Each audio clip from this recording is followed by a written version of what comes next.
Assalamualaikum warahmatullahi wabarakatuh. Waalaikumsalam warahmatullahi wabarakatuh. Ya, sebelumnya terima kasih ya buat teman-teman semuanya yang udah menyempatkan waktunya untuk hadir di Zoom malam ini. Saya dari kelas PJJ Manajemen CS1 ingin mempresentasikan hasil dari diskusi kami mengenai analisis kasus suap pajak PT Wahana Auto Eka Marga dalam perspektif perpajakan Indonesia. Saya di sini tidak sendiri, saya bersama rekan saya. Sebelumnya perkenalkan, nama saya Amelia Yunisa Fitri dan rekan saya. Nama saya Aris Mardiana. Nama saya Eva Elia Pinata. Nama saya Halia Umayyah. Oke, untuk itu kita bisa mulai ke slide yang pertama ya, yang akan disampaikan oleh Teh Halia. Boleh silakan. Next.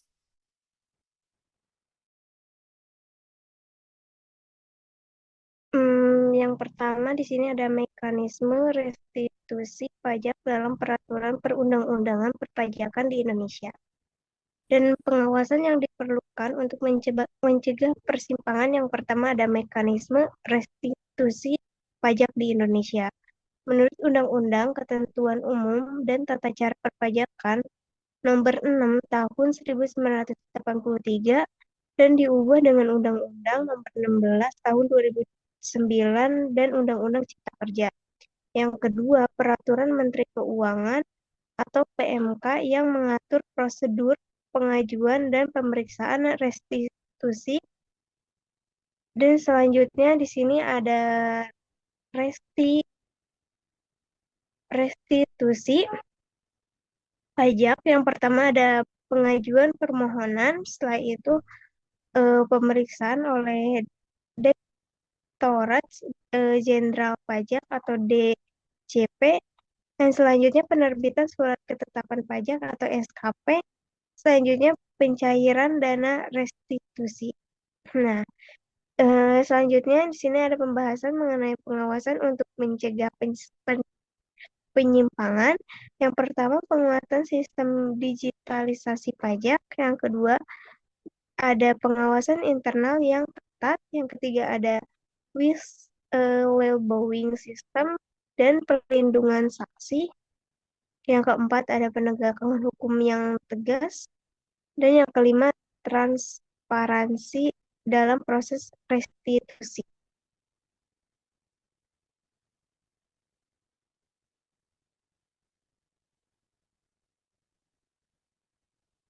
Nah, di sini ada surat ketetapan pajak lebih bayar atau SKPLB dan prosedur penetapannya yang digunakan yang tidak etis. Yang pertama di sini ada pengertian surat ketetapan pajak lebih bayar.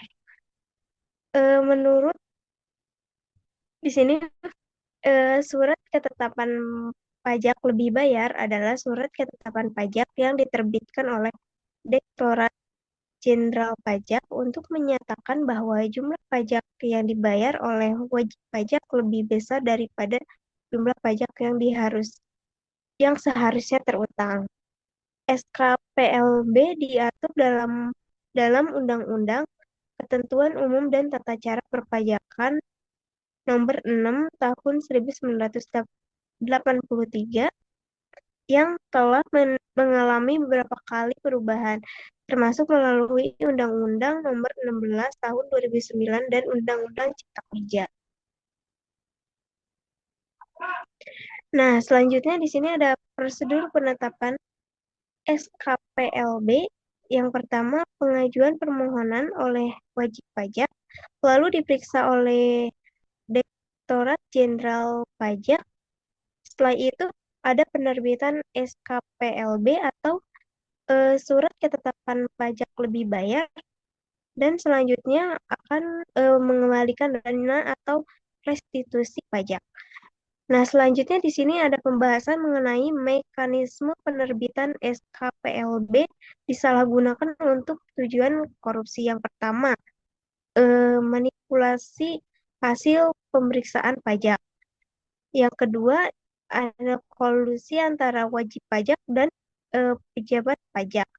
Pejabat yang Pejabat pajak ini yang bertugas memverifikasi dan menandatangani SKPLB dapat menerima suap untuk mempersetujui perkembangan pajak meskipun tidak memenuhi syarat. Yang ketiga, ada aliran suap untuk memperlancar proses. Tidak hanya pemeriksaan pajak dalam kasus ini juga mengalir ke Kepala KPP PMA 3 DKI Jakarta, yaitu Yul Dirga yang akhirnya mempersetujui SKPLB yang tidak sah. Nah, yang keempat, penyalahgunaan jabatan untuk memutuskan restitusi.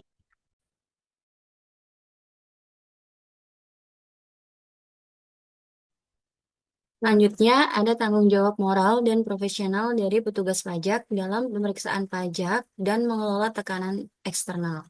Yang pertama, ada tanggung jawab secara moral.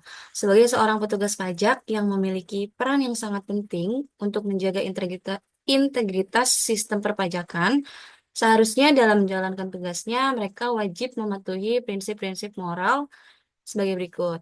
Yang pertama itu ada kejujuran dan integritas. Harus bekerja dengan jujur, tidak memanipulasi data atau menerima suap untuk mengubah hasil pemeriksaan pajak. Yang kedua adalah keadilan, memperlakukan semua wajib pajak secara adil tanpa diskriminasi dan memastikan penerapan pajak sesuai dengan peraturan. Yang ketiga ada akuntabilitas. Akuntabilitas itu bertanggung jawab atas keputusan yang diambil dalam pemeriksaan pajak serta transparan dalam prosesnya kepada masyarakat. Yang keempat ada menjaga kepentingan publik. Bertugas untuk kepentingan negara dan masyarakat, bukan untuk keuntungan pribadi ataupun kelompok tertentu. Selanjutnya ada tanggung jawab secara profesional. Yang pertama ada kepatuhan terhadap peraturan. Sebagai petugas pajak, wajib mengikuti peraturan perpajakan yang berlaku serta prosedur pemeriksaan pajak secara ketat. Yang kedua, ada objektivitas, tidak berpihak kepada wajib pajak tertentu dan tidak terpengaruh oleh tekanan atau kepentingan pribadi.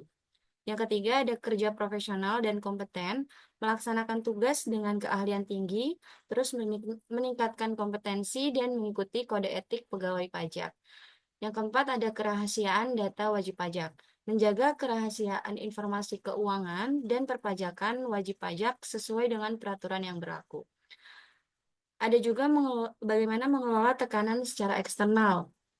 Tugas pajak mungkin seringkali menghadapi tekanan eksternal termasuk tawaran suap dari wajib pajak yang ingin mendapatkan perlakuan secara khusus. Gimana sih cara kita mencegahnya? Yang pertama, satu, menolak dengan tegas. Menghindari segala bentuk komunikasi atau pertemuan yang mengarah pada tawaran suap dan segera melaporkan ke atasan atau pihak berwenang jika terjadi upaya penyuapan. Yang kedua, mengedepankan transparansi. Semua tahapan pemeriksaan pajak harus terdokumentasi dengan baik, sehingga tidak ada ruang untuk manipulasi atau intervensi ilegal. Yang ketiga, mematuhi kode etik profesi. Selalu berpegang pada kode etik Direktorat Jenderal Pajak dan aturan yang mengatur standar perilaku pegawai pajak. Yang keempat, melaporkan tekanan ataupun ancaman. Jika menghadapi tekanan dari pihak tertentu, petugas pajak harus segera melaporkan ke instansi terkait seperti Inspektorat Jenderal atau Komisi Pemberantas Korupsi. Yang kelima, ada mengikuti pelatihan dan edukasi anti korupsi. Secara rutin, bisa juga ngikutin training ataupun pelatihan tentang anti korupsi dan etika profesi agar lebih siap menghadapi tekanan secara eksternal. Next deh.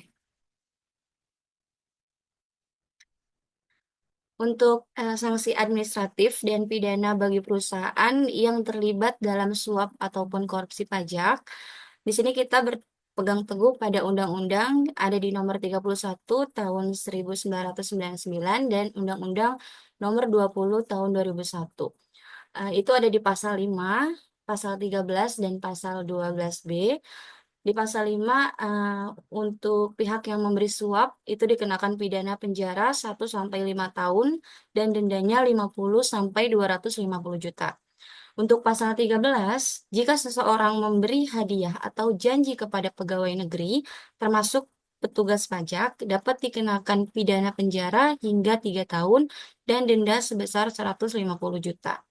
Di pasal 12B, jika pejabat pajak menerima gratifikasi terkait jabatannya dan tidak melaporkannya, maka dapat dihukum penjara 4 sampai 20 tahun dan denda 200 juta sampai 1 miliar.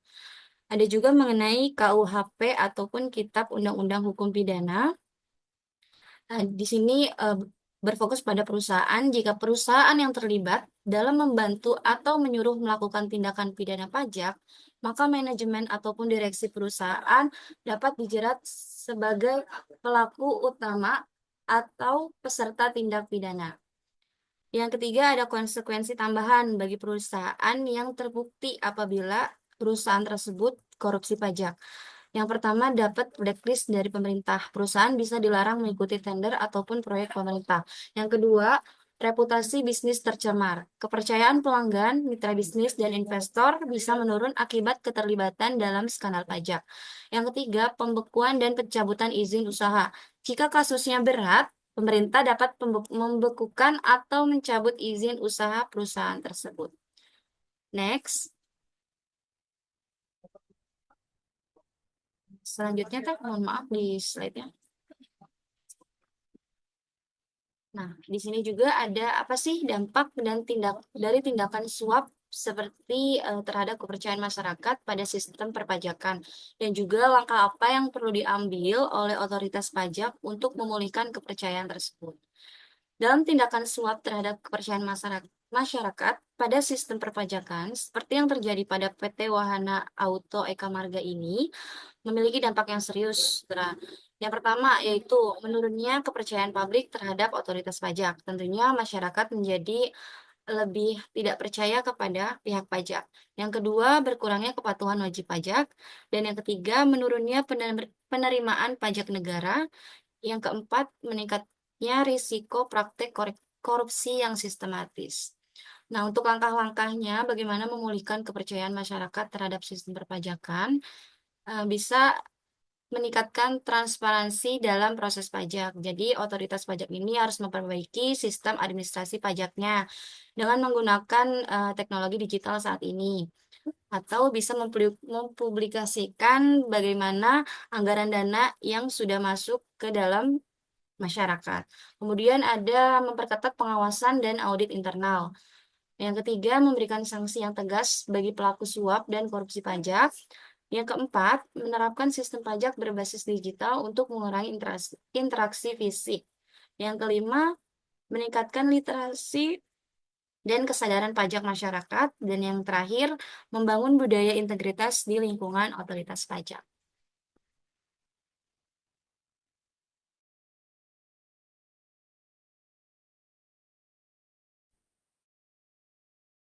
Baik, selanjutnya ada peran teknologi dalam memperkuat transparansi dan akuntabilitas dalam proses restitusi pajak. Teknologi dapat memainkan peran krusial dalam meningkatkan transparansi dan akuntabilitas dalam proses restitusi pajak dengan 4 cara. Yang pertama, digitalisasi dan otomatisasi proses pajak. Sistem digital memungkinkan pengawasan pemohon restitusi dan pemeriksa pajak dari pengajuan hingga lebih baik terhadap tiap langkah dalam proses penyelesaian. Yang kedua, pemantauan real time. Dengan teknologi yang canggih, baik pihak pajak maupun masyarakat bisa melakukan pemantauan secara real time terkait status permohonan restitusi. Yang ketiga ada big data dan analitik. Pemanfaatan big data dan analitik dapat membantu pemerintah dalam mendeteksi pola-pola transaksi yang mencurigakan. Ini akan mempermudah pengawasan terhadap praktik penghindaran pajak dan praktik suap yang mungkin terjadi. Dan yang terakhir ada pelaporan elektronik yang transparan. Pelaporan elektronik yang terbuka dapat memungkinkan masyarakat dan pihak-pihak terkait untuk memeriksa informasi perpajakan perusahaan secara lebih transparan. Next.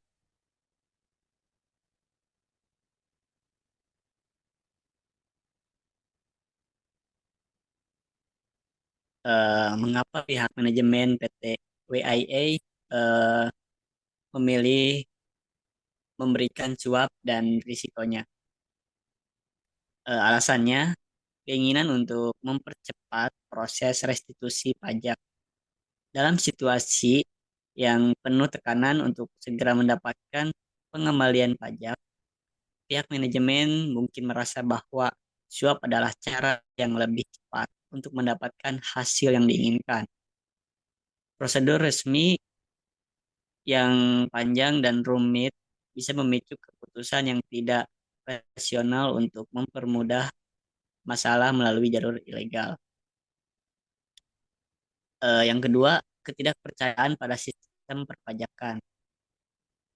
Pihak manajemen mungkin merasa bahwa sistem perpajakan atau birokrasi yang lamban dan penuh hambatan tidak memberikan kepastian atau keuntungan finansial yang mereka harapkan. Oleh karena itu, mereka memilih pintas meski berisiko. Adapun risiko yang akan dihadapi yaitu risiko hukum, jadi dalam suap dapat menyebabkan perusahaan dan individu yang terlibat dihukum, yang bisa berujung pada denda denda besar, pembekuan aset, atau bahkan penghentian operasional. Yang kedua yaitu kerusakan reputasi. Kasus suap merusak citra perusahaan baik di mata pelanggan, investor maupun regulator. Reputasi yang rusak dapat mengakibatkan hilangnya. Recordnya stop. Ya, ya, ya.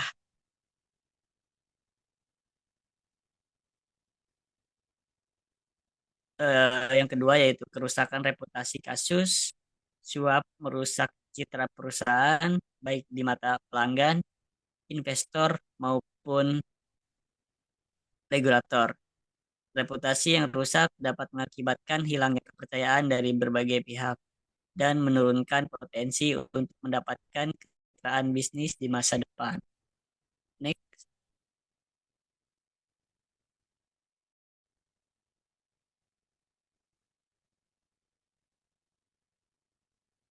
Di sini yang terakhir yaitu ada conflict of interest dalam pajak dan cara mengelolanya.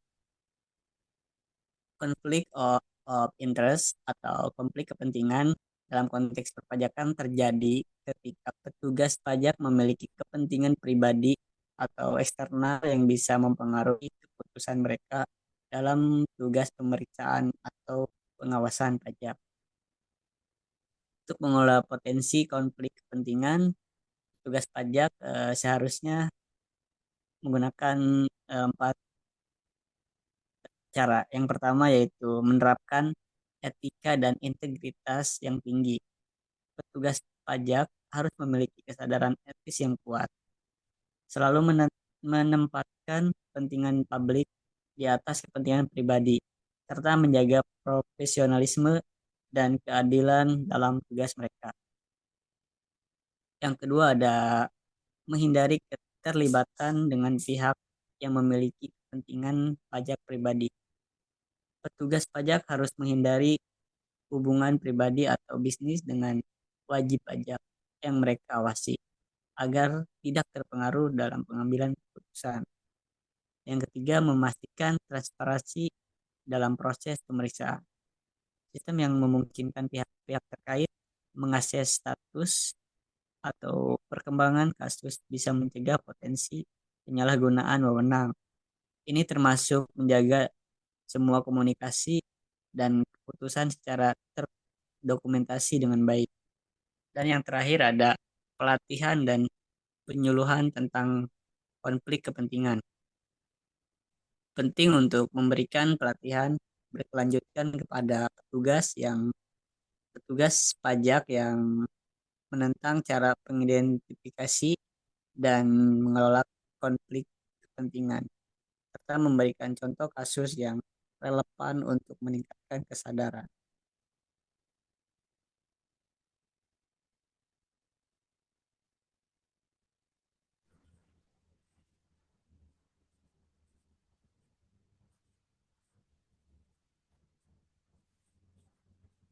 Nah, selanjutnya di sini ada peningkatan fungsi pengendalian internal pada DJP untuk mencegah kejadian serupa. Yang pertama, di sini ada pengawasan dan audit lebih ketat, yang mana dengan pengawasan dan audit yang lebih ketat dapat meningkatkan frekuensi dan kedalaman audit terhadap transaksi besar dan permohonan restitusi. Selain itu, pemantauan yang lebih ketat terhadap setiap tahap pemeriksaan pajak untuk mendeteksi potensi penyimpangan yang lebih awal, yang mana yang dimaksud dalam hal ini adalah DJP perlu memperketat pengawasan terhadap proses pemeriksaan pajak, terutama pada tahapan yang rentan terhadap suap dan korupsi, penerapan audit yang lebih sering dan mendalam pada setiap transaksi atau keputusan besar yang diambil dalam proses pajak akan membantu mengidentifikasi potensi penyimpangan lebih awal. Selanjutnya ada pelatihan etika dan integritas. Dalam hal ini dapat menyelenggarakan pelatihan secara berkala mengenai etika profesi, nilai integritas, dan kebijakan anti korupsi untuk seluruh pegawai DJP, serta meningkatkan kesadaran akan dampak hukum dan sosial dari praktik korupsi. Yang dimaksud dalam hal ini adalah DJP perlu memberikan pelatihan secara berkala mengenai etika integritas bagi seluruh pegawai DJP, termasuk yang bertugas di bagian pemeriksa pajak, karena ini adalah salah satu hal yang paling rentan yang harus benar-benar ditekankan. Selain itu, pegawai juga harus memahami dengan jelas mengenai peraturan anti korupsi dan potensi dampak hukum yang ditimbulkan oleh tindak pidana korupsi. Selanjutnya ada transparansi dan akuntabilitas, yang mana dengan transparansi dan akuntabilitas dapat meningkatkan keterbukaan dalam proses pengajuan restitusi dan keputusan yang diambil. Dengan dokumentasi yang jelas dapat diawasi. Selain itu, dapat juga menjamin publikasi hasil pemeriksaan dan keputusan pajak agar dapat dipantau oleh pihak terkait. Jadi yang dimasuk dalam hal ini adalah semua proses dan keputusan yang berkaitan dengan pemeriksaan pajak dan restitusi harus dicatat dengan baik dan dapat diakses oleh pihak-pihak terkait untuk memastikan tidak ada pengaruh atau kepentingan pribadi dalam pengambilan keputusan tersebut. Transparansi dalam pelaporan hasil pemeriksaan serta keterbukaan dalam alur pengajuan restitusi akan mengurangi peluang suap. Selanjutnya, di sini ada sanksi yang tegas, yang mana dengan sanksi yang tegas dapat memberikan konsisten bagi pegawai yang terbukti terlibat dalam praktik korupsi dengan menerapkan hukuman yang disesuaikan dengan tingkat pelanggaran untuk memberikan efek jera kepada pelaku dan pelanggaran untuk dan pihak lain yang berpotensi melakukan tindakan serupa. Selain itu, perlu juga pemanfaatan teknologi yang canggih dengan implementasi sistem teknologi informasi yang terintegrasi untuk otomatisasi proses dan meminimalkan interaksi manual yang rentan terhadap praktik korupsi. Dengan mengembangkan platform digital yang mempermudah pelaporan dengan pemantauan pengajuan pajak. Selain itu, pihak DJP juga harus berkolaborasi dengan pihak KPK atau Komisi Pemberantasan Korupsi, yang mana dengan hal ini dapat meningkatkan pengawasan independen dengan bekerja sama yang lebih erat dengan KPK untuk memantau aktivitas DJP. Selain itu, perlu juga memperkuat saluran whistleblowing untuk memberi kesempatan pegawai atau masyarakat melaporkan dugaan korupsi dengan aman, dan juga rotasi jabatan pegawai, yang mana dalam hal ini melakukan melakukan rotasi jabatan pegawai DJP harus secara berkala untuk menghindari hubungan yang terlalu dekat antara pemeriksa pajak dengan wajib pajak yang dapat memicu konflik kepentingan dengan mengurangi resiko penyalahgunaan wewenang di level internal DJP.